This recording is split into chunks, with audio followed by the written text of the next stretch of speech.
Hello, everyone, and welcome to This Week in Games 310, where we go through all the game industry news so you don't have to. Happy American Thanksgiving to many of you who want to eat turkey and watch American football, as is our crazy holiday tradition. But here's what we got going on today. Hasbro's next move, they announced that they're spending a lot of money on gaming. Royal Kingdom's big launch. Laura digs into some of the features versus what we saw in soft launch. And then Call of Duty. It's the biggest launch ever, maybe, depending on what numbers you look at. So we're going to get into the numbers. So hi, everyone. I'm Jen Donahoe, strategic marketing consultant at Jade Inferno and Beta Hat. And today we have Eric Kress, principal Gossamer Consulting Group. Yo. I'm wearing my new PlayStation jacket that was provided to us by the great people at PlayStation. So thank you very much. I wore it to a reunion dinner last night because I was so proud of it. And I love it. And Jen has the same one. Yeah. I too am rocking now my favorite, literally my favorite swag of all time. Thank you to my good buddy Kubiak who hooked us up. I mean, this is like it's OG. It's like an I feel like I'm like, you know, who are the guys? Run DMC. I feel like I'm like living my Run DMC Adidas jacket with PlayStation logo life right now. All right. Powerful PlayStation 1 swag. That's true. Oh, nice. Oh, it's so good. Mishka, sorry. So now we do a thing where we introduce ourselves. Go for it. This is the most difficult part. Hey, I am, I guess, the founder of Deconstructor of Fun. That's kind of lame. Do we have like a funny titles? Am I the chief conflict seeker? Was that the sure? Is that sure. Whatever you want, my friend. Okay, it's your All right. I love it. The king of the boondoggle, right? The king of the boondoggle. I mean, why don't you just leverage? Yeah. Good. That's actually. I want to be king of the boondoggle. That is what I am this episode. Thank you so much, Chris. Thank you. No problem. And our fourth member. I'm Laura Taranto, Senior Director of Product at Big Fish, and I am wearing, I don't have swag on, but I have double sweatshirts because I'm in the great cold dark of Seattle phase. Oh, that's awful. Fuck Seattle, dude. That place is so goddamn depressive. Why would you ever want to live in Seattle? It is a little rough. Misery. For the 6 months of summer we get, or like maybe the 5 months of summer we get. Even then, it's cloudy. All right. Yeah, Phil's taking a break this week. And so Mishka, I think I referenced sauna and slush like 10 times leading up. So how did you actually do? How many deals did you do in a sauna? Please well, let me I'm not definitely in the deal making. Like Slush is the most hardest event for me personally, because it's an event that is very long. It technically kind of lasts for the whole week. People are here from Monday afternoon up till Friday evening, some of them. And it's at home turf. So I'm not traveling to Slush. I don't get to sleep in a hotel room with a sauna like most of the people are posting where they relax and have this nice breakfast. I come in late and I wake up early with my two daughters who, are pretty rowdy in the morning. So I don't get a lot of sleep. And that's why it's such a rough setting for me. But I would say Slush delivered. And Finland especially, the weather was horrific. People arrive in this chilly fall weather. They would have their like a vest on, like, oh, this is really nice. And then we had the hailstorm the next day. We got the blizzard on the day following. The sea was so rough that this time around in the typical sauna event that we do, people normally like swim in the sea. They were guarding for people like, do not go in the sea. I know you feel after a couple of beers that you can do it. You can swim in the icy sea. You will not go because this event will be canceled with 5 Americans drowning drunk in a Finnish sea. So they were like literally 4 people were like guarding it in a blizzard because people were trying to do it. A couple of insane people went in, so they had to, start guarding it. Overall, this time around, because I've, naturally been to Slush so many times since I lived here and continue to live here, I tried this sort of a quality over quantity approach. So instead of like all these boondoggles, though being a king of boondoggles, I tried to spend more time with select people, whether it's like a longer breakfast or a longer dinner or doing these podcasts. So when you do a podcast, it's actually 3 hours because we go for a lunch, we discuss it, or we have a breakfast and we go to a studio. So that was really nice. It was like nice to connect and have that longer time. And that also led for us not having a mixer this time around. So instead we had a supper club. Again, like people sitting for 3 hours. It's a smaller group. We did that with AppsFlyer. It was packed. It was fun. It was great. 30-something executive came in and just, for a really long evening. It was fun. Not a lot of time spent at these hotel lobby marathons, but just, spending time with selected people. And the number one question that I got in all the boondoggles was, is Cress here? Like, it was a half scared question. Like, can they relax? Is he around? Oh, come on. It's the most thing. You're like, hey, how's it going? Is Cress here? They wanted to hang out with me. They're not afraid of me. Yes. What are you talking about? What are you talking about? This is your core audience. All the execs, all the CEOs, all the investors, they were asking for Cress. So now they know that who they you get connect real with. talk. They get real talk with next time. I've said this a million times. I really want to do Slush, but that is the most inconvenient motherfucking place in the planet, besides like Australia, to go see, for like a few days, like right in the middle of a holiday. It was like, oh my God, what worse? Yeah, it's impossible. Maybe when my kids are out of the house, we could do it. And the weather is awful too, isn't it? Like, yeah, but that's kind of the point. It's about the suffering, right? It's like really living Helsinki, dude. It's like, you're in the heat, you're in the cold. It's misery. Well, I mean, that's life in Helsinki, right? Yeah. Okay. Sell it. The shittiest part is like, for you, it's fun. It's like, oh my God, how horrible is weather around here? And then you leave. I'm here. You come back to California where it's like 75 degrees and sunny all year round. Oh, it was like we literally had slush. You know what slush is? Like when snow melts and then it gets all soupy? We had I understand. Exactly. We have that year round. And think about like you're going to like, oh, I'm going to meet this person and she's waiting over there, like, a few blocks away. And the sort of like a wet snow is going like vertical. And you're like, what the fuck should I even be wearing in this? We have these coats here that are like a winter coat, but it's like plastered so it's waterproof. And you're like, why would a winter coat be waterproof? Sensible. Like, you haven't been to Finland. Oh man. It's horrific. All right. You're really selling it. Your part of the world is misery. All right, it's misery. It's misery. All right, let's chill. You've heard of Heroic Labs by now, and we keep talking about them because you need every edge to be successful in today's market. Heroic Labs game stack is built like a brick house. You got the Nakama, their backend game server, Hero, their game development framework, Satori, their live ops service, and last but not least, Heroic Cloud to provide massive scalability. Heroic Labs is a battle-tested partner, and their tech enables you to be flexible, creative, and scale for success. Focus on your game, avoid tech risks, grow your product with scalable live ops, and save a big chunk of cheese, all with Heroic Labs.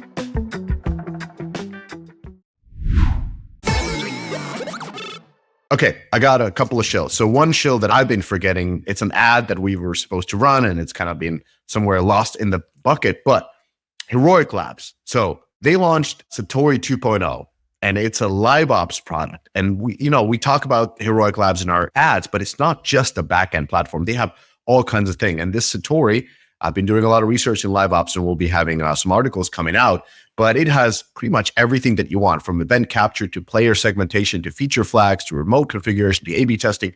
Why I'm saying about this is they've been having Satori, their live ops platform, for a while, and now they launched the 2.0 version with much improved UX. I heard from several clients, Wargaming included, that they really like it. So that's it.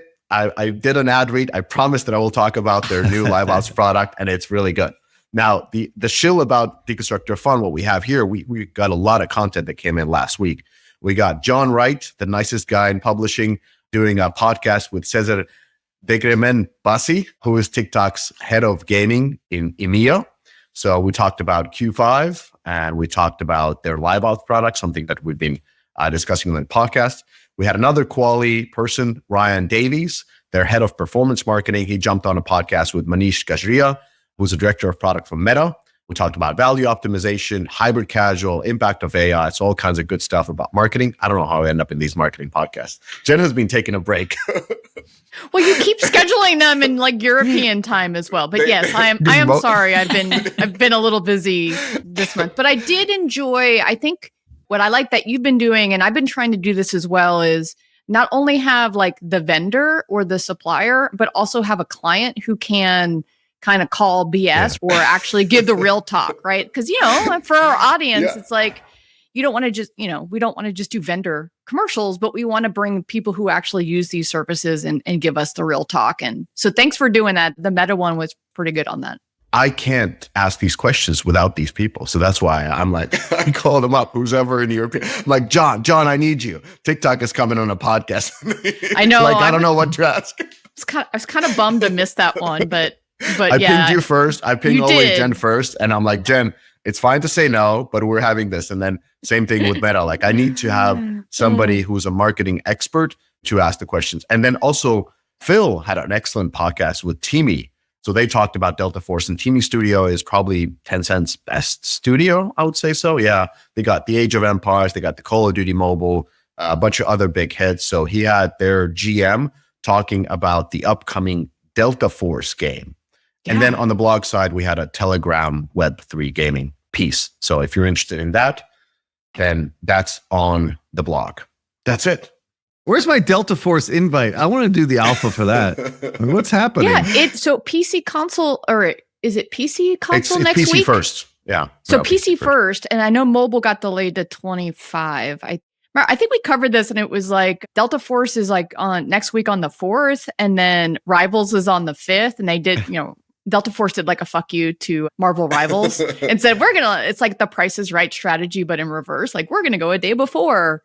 So it'll be really interesting next week to see what's going on. So I need to show one more thing. So I just got the phone just before we started recording. So we are doing a supper club for PGC during PGC London. That's in January. I don't remember which date it was in January, but we're thinking about, I'm saying it now because we're thinking about doing it on Sunday as a Sunday roast because it starts on Monday. So we would do it on Sunday. So if you're coming a little bit earlier, it would be at Soho House, 40 people only. A nice little Sunday roast. Let me know in DMs and where, like, is that a good idea? So it's not on the event day on Monday when you're having all those boondoggles and mixers. It's the day before, small crew, good location, good food, Sunday roast. That's it. All right. Chief Boondoggle Officer, Mr. Mishka Ketkov.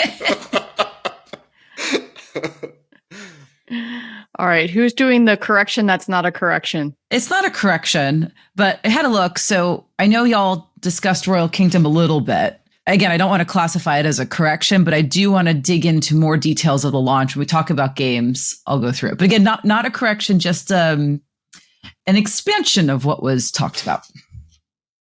All right. Phil, who is not here, has some corrections for what he said. I love this, that he has his own corrections. So Archero 2 is not global. He jumped the gun. Soft launch expanded to Taiwan and China. What's SK? South Korea. Yes. When talking about the ad agency bond, Merge Gardens, not Merge Mansion, is used to create strong ad LTV. So there's Merge Mansion, Manor, Mansion, and Merge Gardens, which features a mansion and creative. What the fuck? New Screaming Dude app icon play. I don't know what he means by that, but yeah. All right, we'll check into that. And then on Supervive in China, NetEase holds the Chinese publishing rights, and Supervive is region blocked in China on the global version of the platform. Oh, that's fascinating. Yeah. What's Supervive? That's the Theorycraft is the ex-League of Legends MOBA. team who went... What was the other MOBA? There was the Theorycraft, and then there was another one, X-Riot. Oh, that's Odyssey, the Odyssey guys. So they kind of shut that one down, and they're working on their next. So the other X-Riot crew is Believer, who is still making whatever Believer is making. MOBA. I don't know what that is. I don't know if they're making MOBA. I just threw it out know. There. Hopefully they are making a MOBA. I don't know. But I know that in looking at the Steam chart, Supervive and the anime hero shooter, whose name I'm forgetting, that starts with an S, they're kind of like neck and neck on CCU. So it's going to be interesting to see who's taking that on. All right. We're going to move into my section, the markets, what's going on overall. So in honor of our jackets, I guess, let's not shit on it too much, but Sony reportedly is testing a new PlayStation handheld. So from this Bloomberg article, they revealed that this handheld will kind of be a little bit of a competitor to the Switch, maybe question mark. It is still years away, and the company may decide not to bring it to market at all. This is great reporting. But, the Switch 2 is on the horizon, so there might be talks also about Microsoft launching its own handheld. So I think what's old is new again, and the idea of handhelds are coming back. So Ethan's favorite Sony Portal that launched late last year, it still needs to connect to the internet to stream games. So it's not the rival to Switch that I think anyone thought it would be. This actually got a little bit of press, the idea of a Sony handheld. And when I saw a bunch of people talking and memeing, everyone was like, wow, Sony doing a handheld. It's like they've never done that before. We should probably call it the PSP. What if we called it the Vita?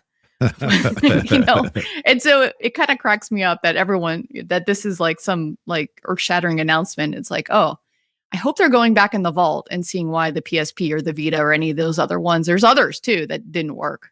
I think we've been talking about this for years now, that the handheld version is an obvious extension to the hardware opportunity for both Microsoft and Sony for that matter. And Microsoft basically is definitely building one for the next in 2 years or so. And so Sony doing it.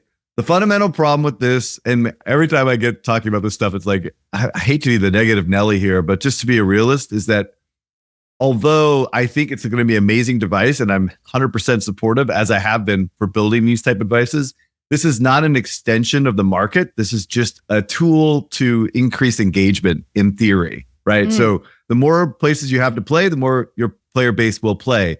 But the idea of actually what really needs to happen, or what I think is really important, is to expand the market, expand the market. And I don't think this really necessarily does that. So I'm all supportive of it. I think it makes sense given how people consume content, but the content really needs to change to expand the market, in my opinion. Yeah, fair point. And then there's all these announcements. The Portal announced that it's doing, like fucking cloud streaming or something like that. There's just, one of the headlines was this: just eliminate the need for a console. No, it does not. Just stop. Like we've been gone through this like a gajillion times. Just stop. Okay, please, I'm begging you. That is not an accurate depiction of the market, in my humble opinion. No, understood. All right, so let's talk a little Call of Duty. So, Cress, actually, similar to this PlayStation story, I've been seeing all kinds of blurbs and press around Call of Duty Black Ops 6 that it's the best ever. And so I even clicked into some of the announcements. They put out like a Twitter post, and it was like, we're the number one, but all the number ones weren't actually business number ones. It was like, thank you, number one total players, number one hours played, number one total matches. And, we're a business podcast. And so I know as a comms person and a PR and marketing person, this is what you talk about when you can't talk about the business stuff. So I wanted to tee you up, Cress, because I think you really want to dig in now that we have maybe a little bit more what's going on with Black Ops 6. The problem is that we'll never know, right? Now, because it's all buried in a bunch of muck around, subscriptions and bullshit. We don't know exactly what's really happening. But to be clear, we've been saying, and I've been saying for the last 2 years, is that this is the hero SKU. Like Black Ops 6 is the biggest title in the Call of Duty franchise. And it was always going to grow the franchise to, in theory, new heights, partly because it's across all platforms, both current and prior gen and PC. And now it's on subscriptions, which opens it up to a whole bunch of freebies, for people that are still subscribed. So anyway, this was always meant to be a huge SKU. And some of the comparisons that we're going to talk about are relative to the prior big SKU, which was Modern Warfare 2. But last year's title was a fucking disaster. Just to be clear, from a Call of Duty perspective, it was a really, really bad Call of Duty. So it's a really, really, really easy comp. With that being said, Microsoft's commentary is all obviously very positive. It is basically, they're suggesting that, day one players and the subscriptions to Game Pass were the highest ads on the subscriber base to date, et cetera. Well, of course, like no duh. But the problem is they're not actually saying by how much, right? No. And then the unit sales on PlayStation and Steam were up 60% year on year, which makes sense, right?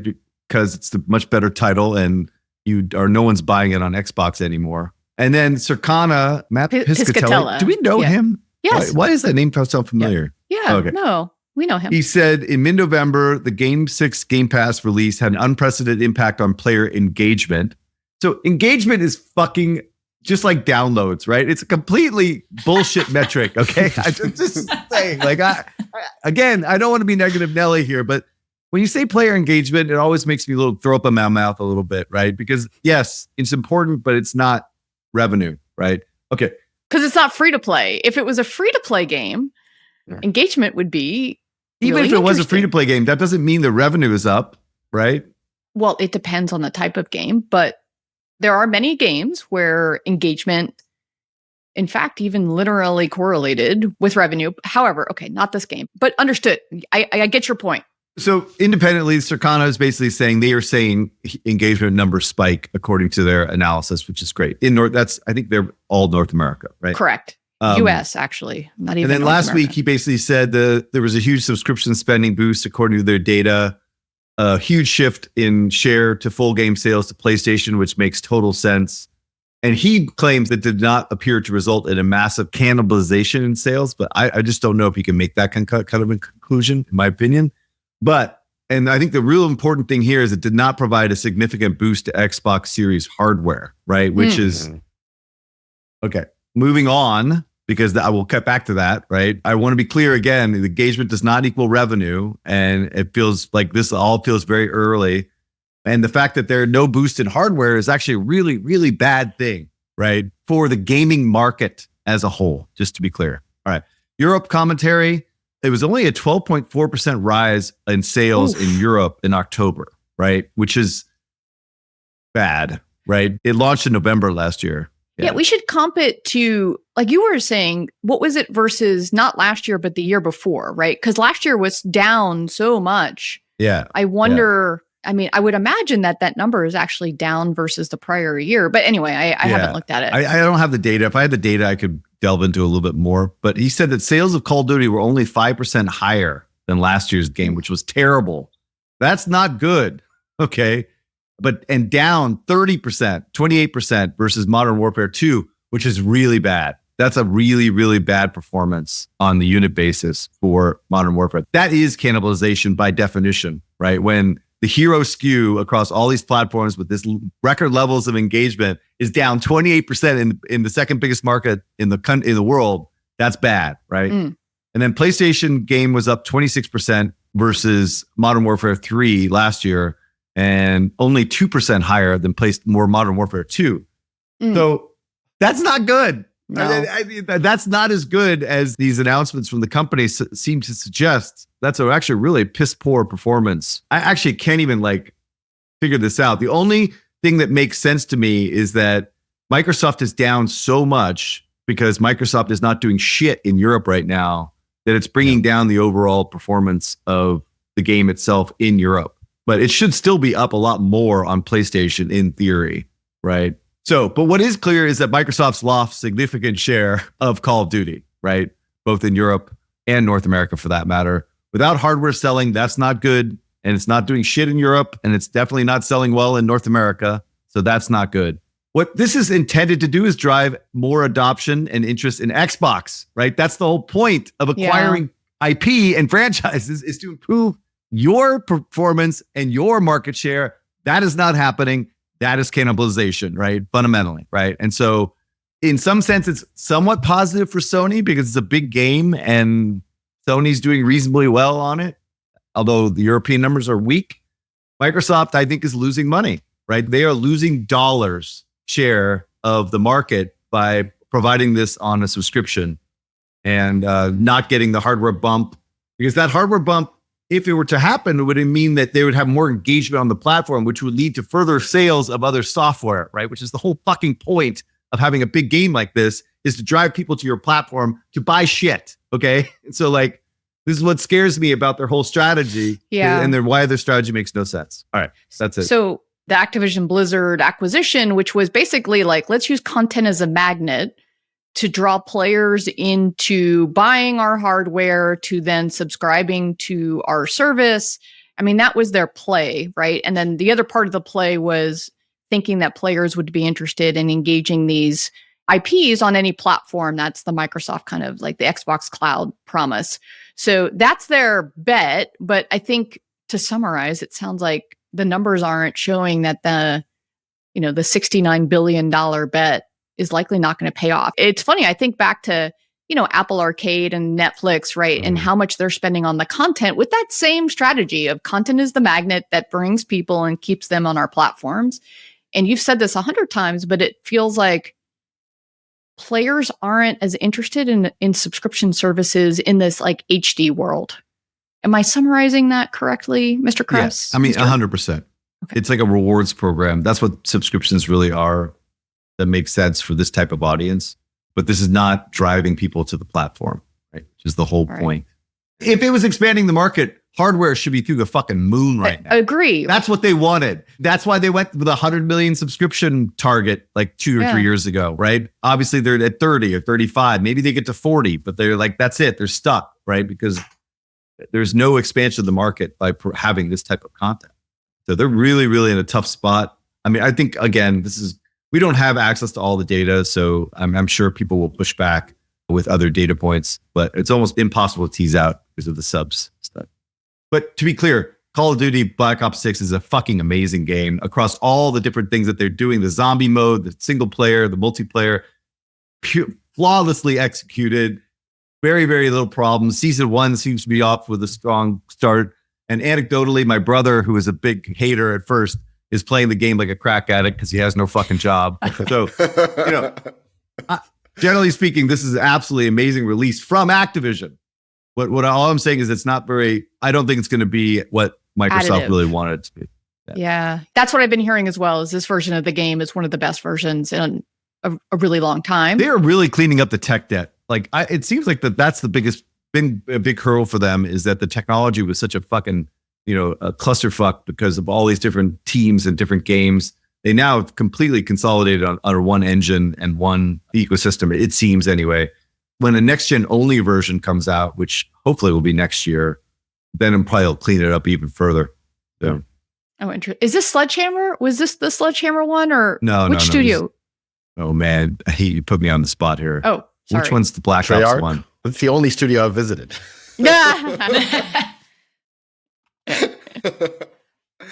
I forgot who's the premier one now. It is Treyarch. Sorry. Is it Treyarch? Okay, Treyarch. Yeah. When you know only one, No, it makes sense. All right. Sorry, Mishka, you had a question. Yeah, I had a question because you said like basically subscription gaming is not working as intended. When is Wall Street going to realize this, or have they already realized it? Well, this was the test, wasn't it? Like, weren't we all waiting for this? The Wall Street guys, the smart guys, know that subscription's not working because that was EA's strategy. That was like literally the only strategy that Andrew Wilson has had since he joined the fucking company, besides cutting costs and execution, was subscription. And it was a fucking dumbass strategy, right? And so all they've done is maintain a subscription for people as like a frequent flyer program, right? For people that love Madden and love FIFA, right? And that's working for them. But subscriptions are dumb, right? And everyone knows that at this point. And they all kind of pull back from that idea of doing subscriptions, except for Ubisoft. Well, I think Ubisoft has even done that as well. So I think Wall Street already knows that subscription's not working in gaming, but they don't give a shit about Microsoft, right? Because Microsoft's all on the AI thing. I don't think investors really care about what's happening at this juncture for Interactive or Xbox. Yeah, it's Copilot, right? Yeah, I mean, they're chasing rainbows and unicorns of AI, right? Which is far more interesting. Yeah, it's the new shiny object that's kind of distracting everyone from what's going on in gaming, which feels, he's probably like very excited that it's a double-edged sword, right? One is everyone's focused over here, so you can kind of do your own thing, but at some point they're going to realize, oh boy, when do we cut this? But having said that, is that like they did the largest acquisition ever in tech, I think. Yeah. And so the scrutiny on making this thing successful is maybe there to some degree. It's just that really, I don't think anybody on the investment side is really focused on this at all. Just don't lose money, right? And that's why they've kind of like started to shore up the cost centers and try to make it more profitable, which is going to be very challenging. Interesting. All right. You mentioned Ubisoft earlier. Mishka, I think you wanted to do a quick update on them. There was not even an update. There was an interesting short article. There was a report that Ubisoft Barcelona filed a lawsuit against return to office mandate. So this is not about office or whole return to work or return from home or work from the moon topic. Basically, in short, what happened is Ubisoft said, hey, guys, we need you to get back to work to the office at least 3 days a week. And then they said it improves the creativity and betters communication. And then the unions, multiple, said management has consistently failed to present any actual tangible benefits to back this measure and filed a lawsuit. And so what I find this interesting is this didn't happen in France. We know in France, this would be absolutely normal. This would be Tuesday. Allegedly. No. Not it allegedly. is. I know. I have friends that live in France, this striking is is part of the culture. Yeah, exactly. It's a wrong lunch, strike. This is Barcelona, which is essentially the hub of European mobile game development, at least, if not game development as a whole. Pretty much all the companies are there, and many are relocating or have already relocated and increasing their presence. So my question more about this report was like, do you believe that this could impact the appeal of Barcelona as a hub for companies if, you can't even ask people to come to work like without offering a proof? Or is this just Ubisoft stuff? Are you trying to get me in trouble with all of Europe or something, Mr. Mishka? Is this like is this like a bait? Dude, yes. Like you don't put a studio in fucking France or Spain. Like, why would you ever do that, right? The 35-hour work weeks, like hour mandatory lunch, vacation, like for a month out of the year, dude. Like, no, there's like a gajillion places to put up a studio besides Barcelona and fucking France, dude. Why do you think Riyadh? Ubisoft's in the shit show that they are? It's because they're French, right? No one's working, right? So no, yes. Go to Canada. No, I would think that would be problematic if somebody is suing and saying you can't ask people to show up in an office without proof of evidence. That sounds really difficult. And, I think the industry is like everyone's struggling with this return to work thing because even executives of companies are moving away from the headquarters. And then, there are these ghost town offices where people are like, well, why do I even live here anymore? And I can just go be wherever. So I don't know. Yeah. I'm not going to do the rabbit hole of work from home thing, but me neither. But there are like a lot of mandatory come back to office, with Amazon, Apple, Google, like, I don't know about Facebook yet, but like it's starting to happen. And what's really interesting is that EA is 3 days suggestion, right? This Tuesday, Wednesday, Thursday at this big, huge campus in Redwood Shores. And I'm like, really? Like, really? Like, what the fuck is happening, right? Like, this is a creative industry. It's like, I really, really am blown away that that's happening at the corporate headquarters. For God's sake, I hope that it's much better in Vancouver where they actually make games, but it's almost criminal. But I think to your point, though, it's like, a lot of these executives have like living a lifestyle in fucking Hawaii or like, in wherever, some like, remote area of California where they don't have any people around. It's just like sitting on the beach. They don't have to be around the pores. So that's the key. Exactly. The bougie bullshit. The hardest thing I think is, listen, I love working from home and get to hang out with my cats all day. But what I worry about is the next generation. I love my cats. We hang and anyway. So the next generation of game makers. So my newest marketing associate, Tyler, is, right out of college, and he's craving, being in an environment with other people and having what we all had growing up, which is like the fun of being around people, how much you sponge and learn from people. Yeah. And the young folks are just struggling with that. And how do we get that for them is, I think, the problem with all of the work from home stuff. I miss the water cooler talk for sure.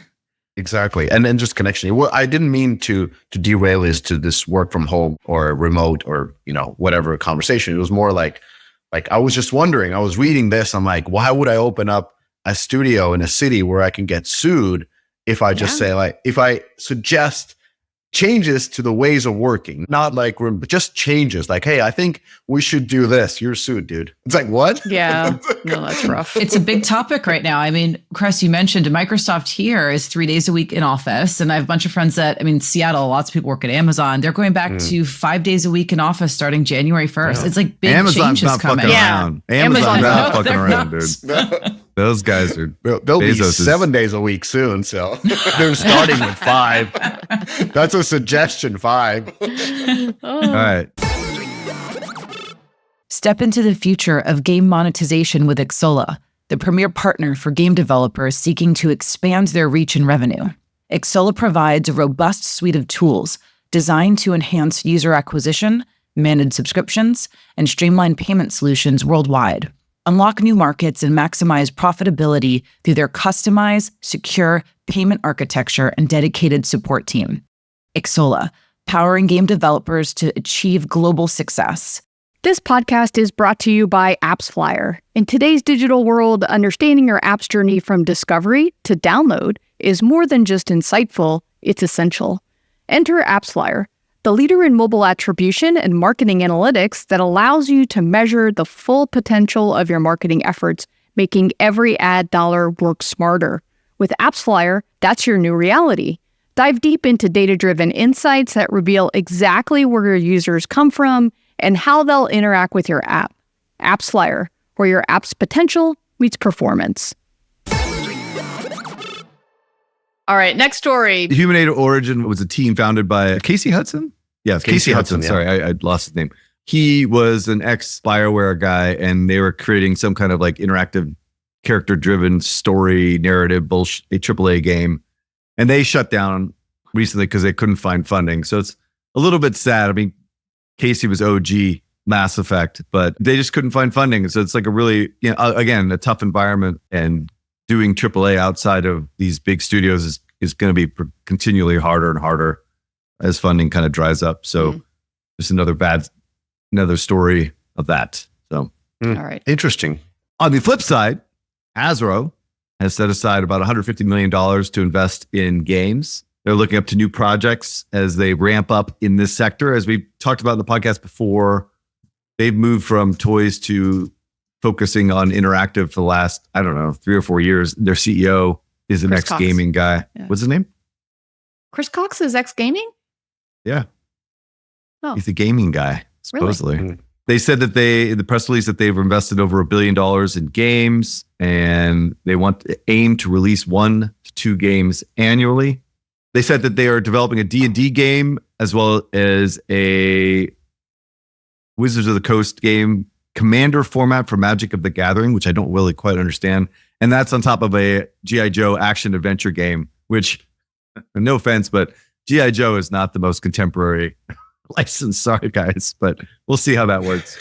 Europe loves G.I. Joe, a real American hero. No, they hate it. Oh, I was sarcasm. Like, I don't remember that. It's like America. It's America. Fuck yeah, type shit. Like I have Europeans stories. Fucking hate that stuff. So it's just a constant reminder of how much better the U.S. is than Europe. Anyway, I have to say, we don't hate it. We just don't know about it. Like nobody actively. No. Really? No. No, you hate the rah Americana bullshit, right? Which I totally understand why. I like it. I'm joking, by the way, about Europe, sort of. USA. Okay. I am interested in talking about Hasbro and seeing what these games are like. I mean, I'm hearing mixed things about the prospects here, but anyway, they do have lots of projects in development, and they are trying to continue to expand after the success of the Larian game, as well as obviously Monopoly Go. So anyway, any thoughts? I have a couple thoughts. I feel like part of this is influenced by them having Magic the Gathering as an IP, and then seeing the Pokemon card game kind of take off. I feel like that's totally influencing them. And what I hope that they don't do is just copy the Pokemon card game. That's what I hope they don't do. I was trying to figure out, would that work? And I just don't think it would work at all. I was talking with a friend of mine who actually plays more of these games than I do. We were figuring out what type of audience likes both of those IPs. And we basically came down to Pokemon is all about the collection. Magic about the battling. And The card game that Pokemon came out with really leans hard on collection. And the question was, could Magic recreate that to the same degree as Pokemon? Our assessment was probably not. They want the battles. It's more hardcore in terms of like, I looked at some of those cards. They're intense. They have like, there's just so many rules. And then he was trying to explain to me this concept of land and deck building for Magic. And it's just so much more complex, which works for some audiences. It'd be actually an interesting exercise of how you would simplify that to go more mass market. But the moral of the story is it's not copying Pokemon. 100%. That was when I read the first thing that came to mind. Yeah, the only pushback I will give you on that is that the Pokemon game itself is actually relatively complex. I mean, not as complex as that's Magic fair. the Gathering. I think they've dumbed it down for the TCG, if I'm not mistaken, the rule That's set correct. for Pokemon. Is it possible to do that with a core IP like Magic? I think you're right about that. I think that would be tough. Should they do it? They already have a game that replicates the core Magic the Gathering gameplay on PC and mobile, right? As far as I know. They definitely have it on mobile. So like maybe they could create some like casual version of collection and dumb it down to try to attract a broader audience. I think there's far more potential upside. No, I don't want to say that. I think it's something they should explore. I think it'd be really hard to do. And I think you piss off the core Magic fan base, but it may be something to look at. I don't know. I stand behind that. What I was thinking about reading this is, somebody says Hasbro, I started thinking about Mattel. So basically both are toy companies, and I was looking at a little bit of their numbers, and both are seeing declining sales as naturally kids, in terms of not overall sales, but the sales on toys, as kids are spending more time on devices and buying Roblox and other type of nonsense. The difference between Mattel and Hasbro in terms of market caps is Mattel is smaller, it's about $6.2 billion. It seems like their business has been more about licensing their IPs, but they've, leaned in gaming because that's where the kids are. They created this joint venture called Mattel 163. It's a studio formed as a part of partnership between Mattel and NetEase. They brought in executive to drive their gaming business, Mike Delat, who actually left earlier this year. So something is changing perhaps in Mattel that we don't know about. That's what usually changes in leadership it's means. Not good news when your head of publishing is left after a year, and I'm friends with him, and I'm just like, that's not on Mike. That's something that they clearly don't know what they're doing in Mattel, right? If he's only lasted a year. Yeah, exactly. So not going to go deeper into that. I also have talked with Mike. He's a great guy. But the second part is Hasbro. So Hasbro is $8.6 billion. And of course, they've been more successful in gaming. They have naturally been really successful with their licensing business with Scopely. I mean, Scopely has Yahtzee, Wheel of Fortune, Monopoly Go. But what I feel also what Hasbro has, and if Jen, correct me if I'm wrong, is a broader portfolio in terms of franchises that could work or IPs that could work with gaming. Anything from Magic the Gathering to Monopoly to Transformers to Dungeons and Dragons to Cluedo. Cluedo, you do say Cluedo? Cluedo? We say Cluedo. Clue, but in Europe, Cluedo is Cluedo. Some of Cluedo. the- yeah. It's the detective game. It's the detective. Yes. Why is that not a hidden object game? Can you tell me why? Well, it's I like a played it. whodunit game. Yeah, Exactly. It's a detective. Anyway, so I don't know. It seems like we don't know what's going to happen with Mattel. Hasbro is clearly leaning and kind of like methodically investing more and more in games as they're reaping more and more rewards. So it seems like Mattel is still figuring out. But Jen, what do you like? What's your perception? Oh, well, as you very well may know, I worked at both Hasbro and Mattel. So every single action figure brand that you can think of, I made, back in the day. And then I made Hasbro games at EA for 5 years, including the very first cross-platform game with Scrabble. A lot of people don't realize that it wasn't all these other games, but we made Scrabble cross-platform. You could play in Facebook, on Android, on iPhone, and it was so kids and family gaming. That's kind of my superpower. So actually, Chris, this is for you. I wanted to name drop because Mishka cannot get in a conversation with us and not name drop. I actually had a call with Joost van Drunen from Super Joost and Super used. and Aldora. And so, first of all, he's just incredibly lovely and a rock star and knows his shit. And so he wrote a newsletter a couple weeks ago where he talked about Mattel. And in talking to the CEO of Mattel, Yost was like, oh, what's this toyetic word? Like, what do you keep saying? That sounds like CEO bullshit. And so I kind of like responded on the post. I'm like, actually, this is a word that has been in toys for decades, right? This is like our way of saying, hey, how do you make an IP? Typically, it's an entertainment IP, whether it's a movie, whether it's a game. How do you make sure that that can translate to an IRL product that has a play pattern that makes sense for the right audience? And so that's kind of what toyetic means. So let me just give you an example. So, you may know that I made Star Wars toys for many, many years. So think about Luke Skywalker, all of his outfits. You have his blue lightsaber. Oh, in movie 3, in Return of the Jedi, now you have his green lightsaber. Now I have to buy both of them. He's got aspirational vehicles. You've got the speeder bike. You got the X-Wing. He has this garage full of these like really great things that you have to, go and buy. And then he's got a team of friends that were all like, you got to collect them all and you got to like do all that. And by the way, like this idea of having all of these great tools and accessories, this is why Batman is like the best toy brand and it is one of the best, most aspirational IPs because every single, age group loves all of his stuff for the past 85 years that has been around. So, okay, Jen, why the fuck does this all matter? All right, so let me kind of start to tie it back. So the talk that I had with Yost was about the interconnectedness of toys and gaming because of all of these reasons. And Mishka, you kind of touched on it. So the idea that kids are getting younger and they're moving to games quicker every single year. So when I used to make toys for an 8 to 10-year-old. And then I did a toy project this summer. Actually, I was working with Hasbro. And, now that core audience is like 4 to 5. Oh, wow. And many of those kids who used to play with action figures that now, I mean, how many of you out there, and you guys included, like your kids are playing on Roblox at 4 and 5 years old. Like I'm a step monster and my kids were playing Roblox. Step monster. You like that one? Yeah.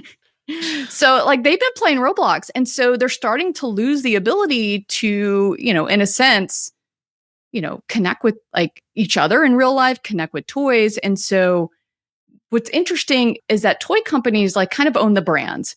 And so what they're doing is they're saying, okay, I'm going to take these brands, I'm going to relaunch them inside of like, whether it be Roblox. And we're going to do this every 5 to 8 years because now we have the idea of recreating these brands for a new audience because new kids cycle in. Like what other industry after, 3 to 5 to 8 years, can you completely like just reimagine what you have?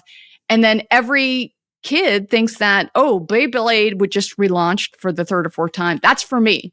Or Nerf is for me, even though like all of us play with those things, as a kid. So, Phil always makes fun of me for saying that everyone thinks that Monopoly is from their country. So every kid thinks that Nerf or Beyblade or Turtles or WWE or Barbie or Skibbity Toilet. Skibbity Toilet, if you don't know what that is, no. Maybe you Don't shouldn't, Google it. But it is like the hottest new brand for Gen Alpha right now. And this is going to be the next IP to come in and kind of own, it was created as YouTube content. And now it is going into Roblox. It's going into gaming. It's going into toys. And so now like gaming is actually the source of these things. And so what's happening is you're creating these brands and this nostalgia, and you're appealing to every single age audience member, every single kid. And what's happening is that these are becoming, in a sense, like dopamine brands. And so they've got this great kind of emotional resonance with the audience. So you've got incredible awareness, affinity, nostalgia, the ability to have both a physical experience and a digital experience.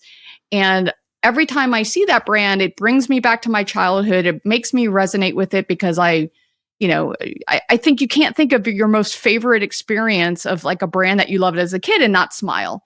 And so these brands are like a little bit like crack. And so this is why Hasbro and Mattel are investing in the evolution of these brands, not just from a physical place, but into physical plus interactive. And so the problem is, Crest, to your, always talking about the shitty transmedia thing, is that Hasbro and Mattel don't have, and to our Mike DeLotte comment, they don't have the right creative people to bring the core fantasy of these, in a sense, toy brands to life in a way that fits the platform. At Hasbro, a lot of like folks are being hired in to do this, like Eugene Evans, our good friend Barry Dorff. All of these, gaming folks are starting to go in and figure out, okay, how can we do that? By the way, Barry Dorff is dead to me. Just saying. Dude, he had a lunch in fucking Marin, and he said that I couldn't come because I didn't live in Marin, that I'm in San Francisco, which is fucking bullshit, dude. Absolute bullshit. Barry, you're on my shit list this Christmas, so don't expect any gifts. Anyway, moving on. Sorry. Okay. To wrap it up, I think that you've got these great brands that have this nostalgic factor that allows any age group. One of the reasons why we were so successful in the early days of the Hasbro business at EA is that parents are desperate to connect with their kids. And many of these brands, the Connect Fours and Monopolies, the Battleships, the Cluedos, allow a parent and a kid to actually engage in something in a digital space, which kids are natives, and for you to have those experiences together. And so I think that the more that they can find the right creative people to kind of reimagine these brands, how Gen Alpha and Gen Z are experiencing, coming together and figuring it out in the right way to bring them to life is what they need. And they need more people to do that. I hate the word double click, but what I was talking about before is that Hasbro is clearly making waves and moves into this interactive space. This is a core strategy for their company. And they put lots of people in place. I can't say that they're doing everything right by any stretch, but they are doing some things right versus someone like Mattel, which has some CEO that has no idea about video games or anything. So like, if you're getting a job in one of these companies, like Hasbro is a far better opportunity than Mattel. Mattel is way rooted in the old ways of like, typical toy people that don't know anything about interactive at all. So, buyer beware, right? At least Hasbro like has a CEO who is actually a gaming person who worked at Wizards of the Coast. I think he was at Microsoft for a while as well. Yeah, the guy at Mattel doesn't know fuck all about gaming, right? And so that shows their priorities or where their mindsets are and how much support you're ultimately going to get if you're ever to go there. And honestly, like Mattel doesn't have a lot of IP, really. No, they don't. For gaming. Yeah, that was my point. That's a huge problem, right? They have a lot. Hasbro's running out of IP too, right? Like, what else do they have that really is marketable, right? Well, they have a lot of IP. It's like how much of it can translate to, if they want to go to free to play or they want to go to games, how much of it can translate to games? Shoots and ladders? Question. I mean, what else do they have left? I mean, like they shoots and ladders. Let's be real. Transformers is the worst fucking license in fucking video games, right? Except for the collabs that they're doing. So they have two different groups, right? One is we're not talking about Barry on this podcast anymore. I've given him too many compliments over the years to get fucking slighted. Okay, fine. The person who's doing the licensing that happens to have initials BD. So you've got a team of people making original games, and then you've got what that other guy is doing, which is licensing the brands inside of collaborations, inside of successful games. So Transformers was in Brawl Stars or one of the other Supercell games. It was in Stumble Guys, So again, to that nostalgia, there are ways to leverage the brands in really smart ways that show up inside of other games, which I think is the smartest part of the strategy. Because the other part is really risky, which is taking a G.I. Joe or very niche, Dungeons and Dragons and Magic the Gathering and doubling down and doing what we do in gaming, which is spend millions of dollars and millions of years making new IP that we don't know if that's going to work. So at least they have a balanced strategy. And I think what we saw with the success of Monopoly Go, which could be interesting, is how do you take that play pattern that they found and find another brand that might make sense? And so Laura and I were actually talking about this and I was struggling and I'm like, do you remember the brand Trouble, which is yeah. Oh, you go around the pegs and then you kind of screw your neighbor, right? Like you land on the other peg and you kick them out and they have to go back to the home base. And I was like, well, that brand has the core fantasy and the core feeling of I need to get to the end first and I'm going to fuck over my neighbor in order to get there. That has a similar feeling that Monopoly Go has. Like the core fantasy of Monopoly Go is I want to be rich and I want to bankrupt all of you other fuckers and take all your money. And that's why that game is successful, because the mechanics allow you to live that.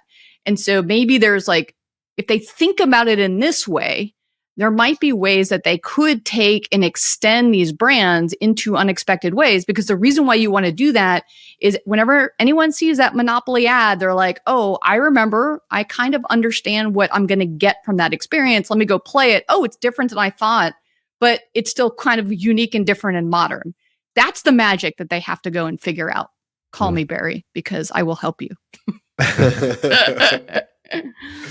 Anyway, all right. That's my Hasbro rant. What else we got? Well, let's talk quickly about an acquisition in Turkey. So, Chris, you should be talking about this. You're the venture partner at Laton Ventures, so you should be all about Turkey. So there's an exit in Turkey. Pakistan-based mobile game developer Game District has acquired a majority stake in Turkey-based mobile developer Gleam Games. As a part of agreement, the CEO of Gleam Games will assume the role of Game District Chief Strategy Officer. So I'm just bringing this up because I actually met the CEO of Game District, such a nice guy, and I had no idea how booming the Pakistan's game development scene is. Game District, bootstrapped, I think they have 15 studios, 500 people, and he told me that Hexasaur, the game that I've been playing like a crack addict for almost a year, is made in Pakistan.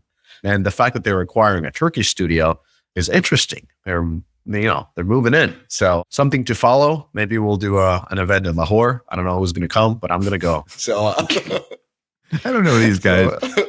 King of boondoggles. There you go. King of boondoggles. Always Lahore. I'm coming. And then final one, AppCharge. So these are friends of the podcast. They raised $26 million to help gaming apps cut out Apple and Google from virtual goods revenue.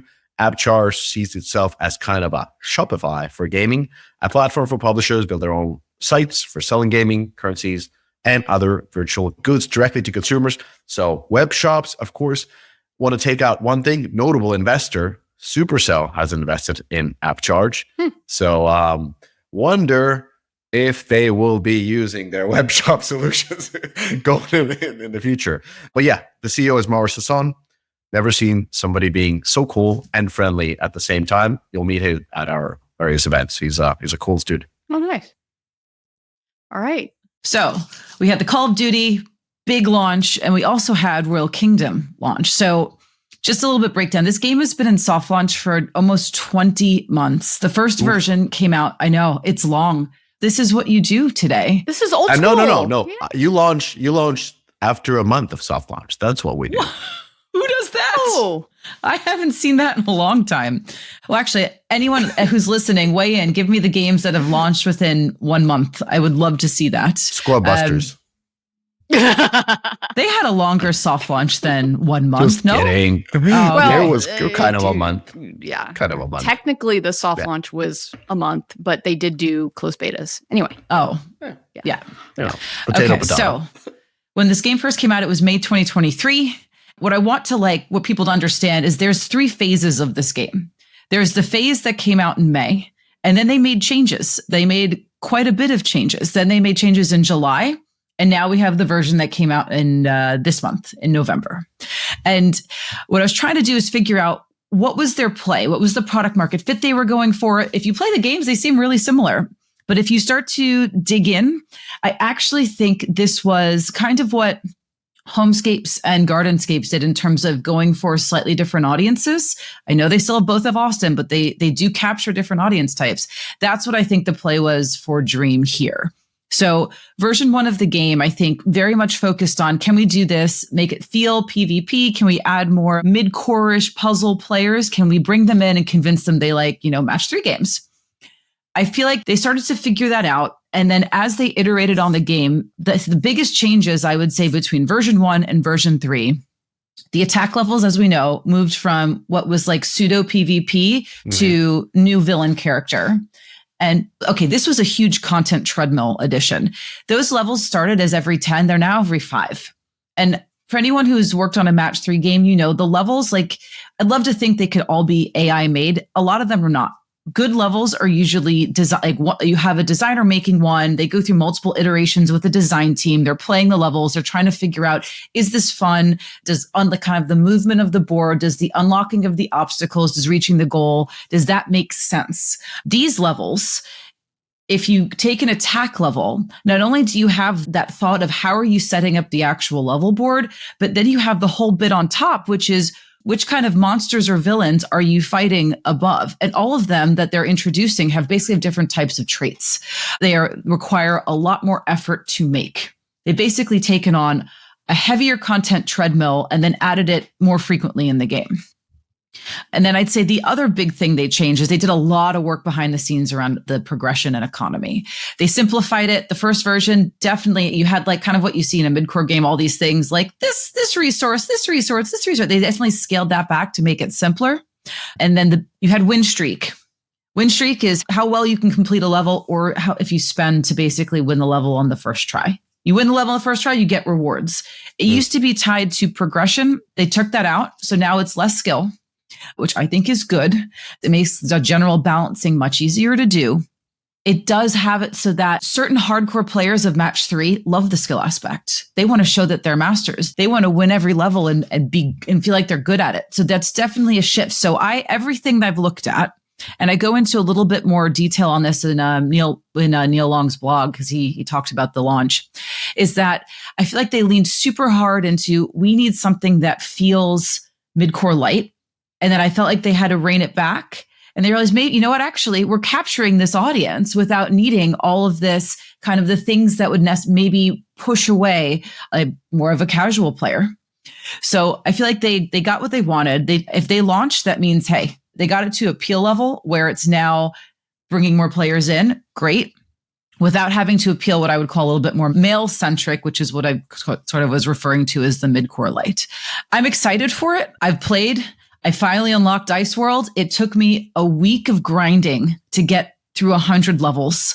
Totally drained my coins. I would say this game is 1.5 to 2 times more difficult than Royal Match. Hands down. Oh, interesting. This is definitely a more difficult game. Well, this is the thing about puzzle games. It can be a good thing. There's different ways to monetize, right? So if you're going to make that more difficult, you're naturally going to scale your audience down a little bit. Not everyone's going to want to play these really hard levels, but the players that do stick around and play, I think they're trying to do slightly smaller audience, bring in different types of players and players that'll spend more. So I think they're going to go for higher spenders, even if the overall DAO is going to be a little bit smaller. Are you ready for the most difficult thing? Yes, maybe. To predict whether this game will make $1 billion. Like, you're clearly super excited about this. Is this it? Because like this is the second game. Like, imagine Dream has only launched one game, and with their first game, just became the #1 puzzle game. And this is only their second game.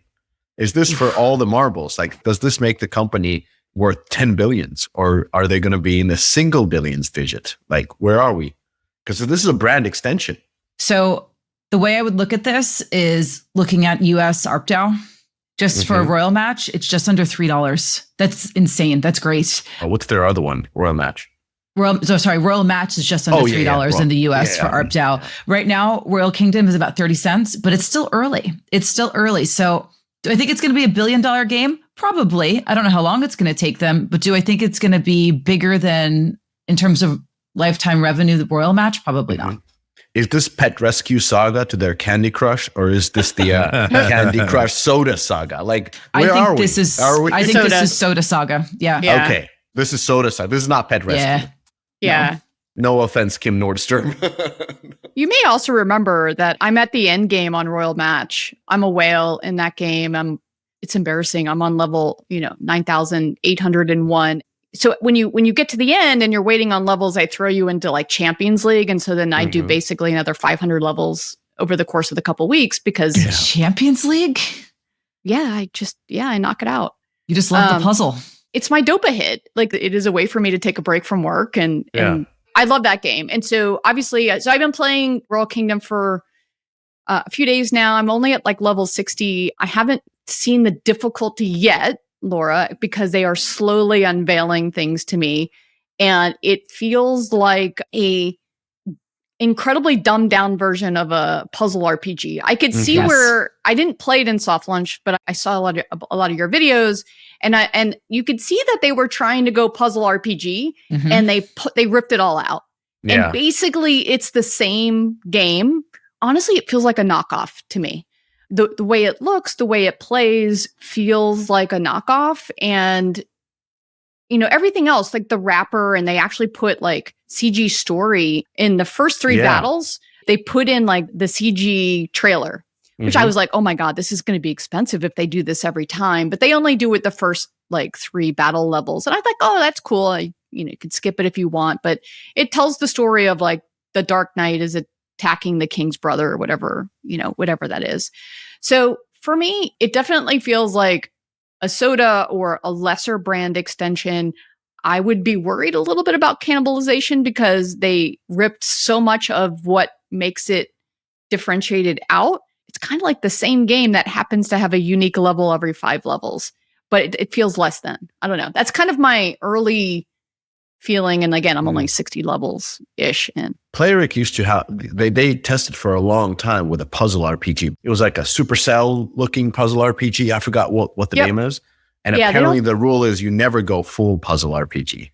It's a category that is, it's really competitive and really tight. And what people don't realize is it's a completely different audience. Like puzzle RPG is, I want to play an RPG that happens to have this mechanic that is puzzle. And then puzzle players, just their motivation for playing the game is completely different.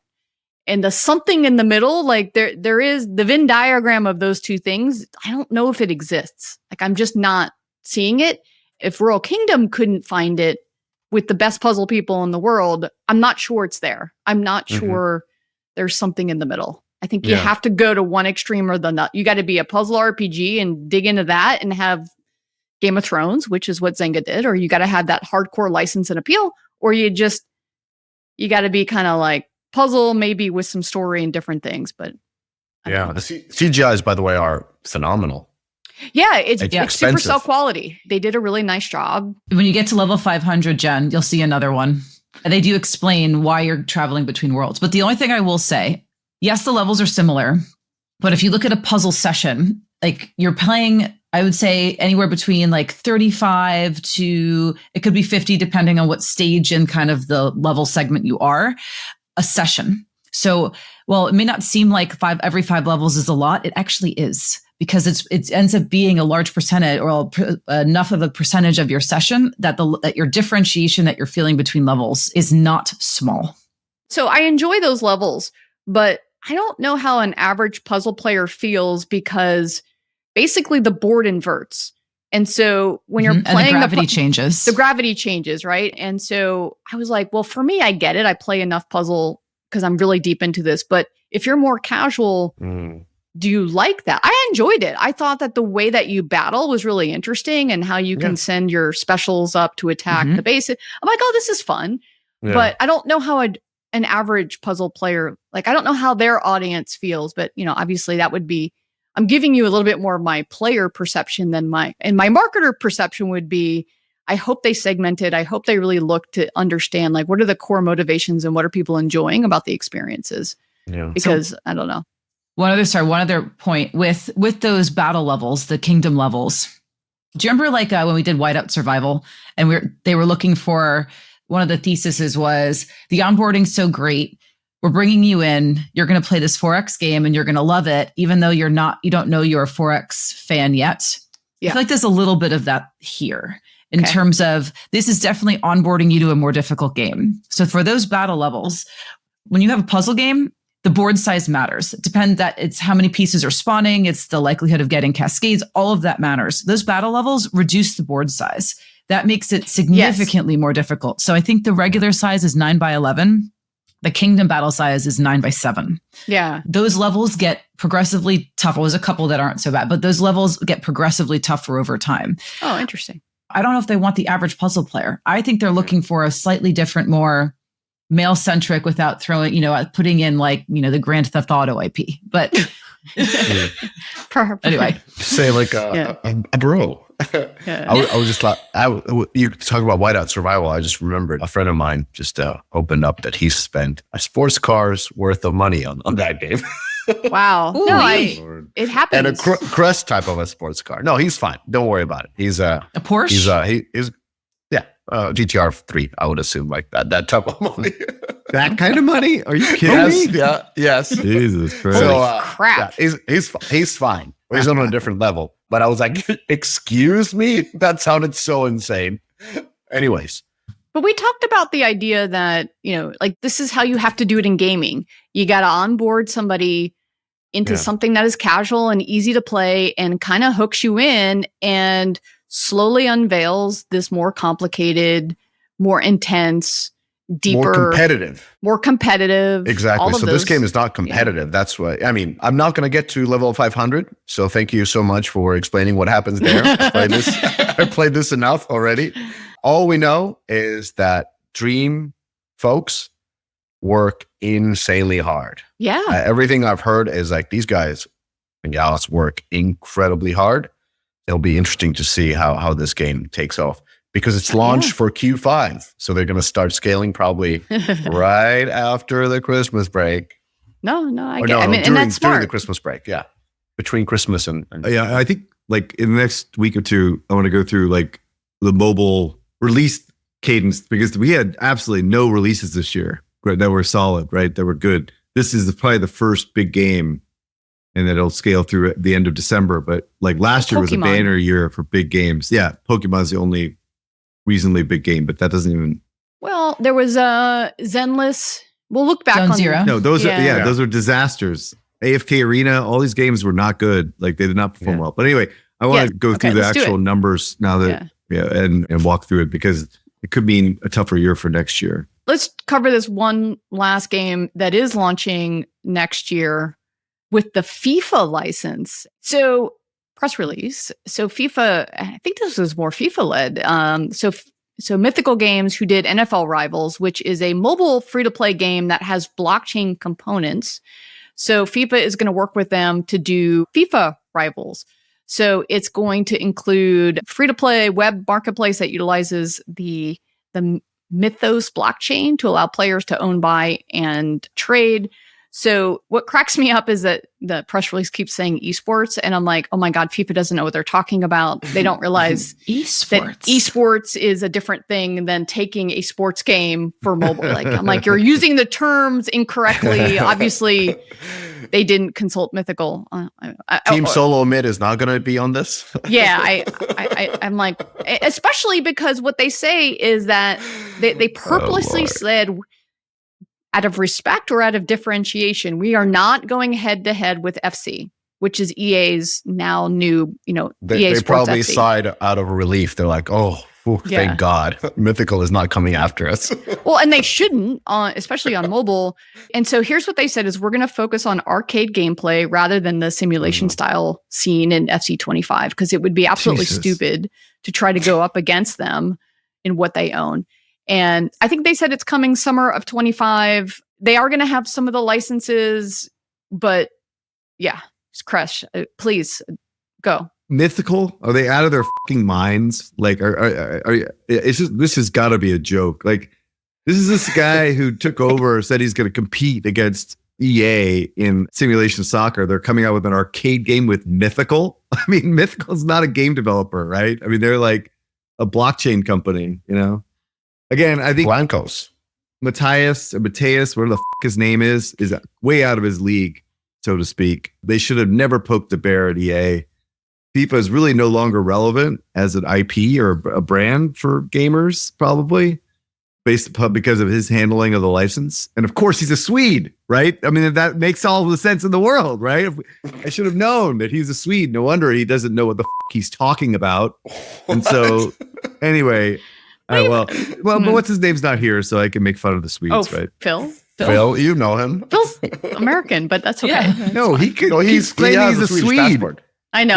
He has a Swedish passport. I know. He's been accepted. Yeah. Anyway, he's honorary, right? He's got to accept the good and the bad about being a Swede, and this Matthias guy or whatever is definitely one of the bad. So him, those guys for fucking up that license, and we'll see what happens with this game. But it is not going to compete against EA's game at all. So good for EA.